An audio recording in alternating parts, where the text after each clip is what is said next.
बच्चों, तो इस वीडियो में हम पाठ को आगे बढ़ा रहे हैं और पाठ का नाम है लाख की चूड़ियाँ। यदि संसार में बदलू को किसी बात से चिढ़ थी तो वह थी कांच की चूड़ियों से। यदि किसी भी स्त्री के हाथों में उसे कांच की चूड़ियाँ दिख जाती तो वह अंदर ही अंदर कूद उठता और कभी कभी तो दो चार बातें भी सुना देता। इन पंक्तियों के माध्यम से लेखक ने वर्तमान समाज पर गहरा कटाक्ष किया है। मशीनी युग के आने से जो है दस्तकारों के उद्योग धंधे बिल्कुल चौपट हो गए हैं, बिल्कुल ख़त्म हो गए हैं।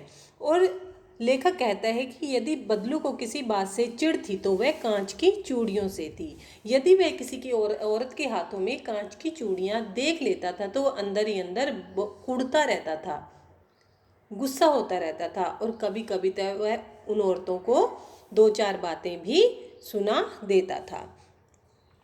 मुझसे तो वह घंटों बातें किया करता, कभी मेरी पढ़ाई के बारे में पूछता, कभी मेरे घर के बारे में और कभी यूं ही शहर के जीवन के बारे में।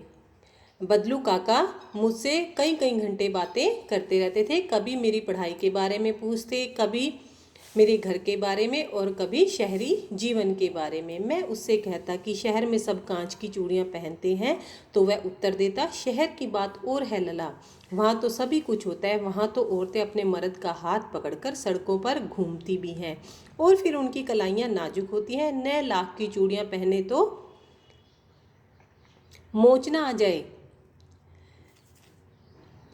मैंने बदलू काका को कहा कि शहर में तो सभी औरतें जो हैं कांच की चूड़ियाँ पहनती है।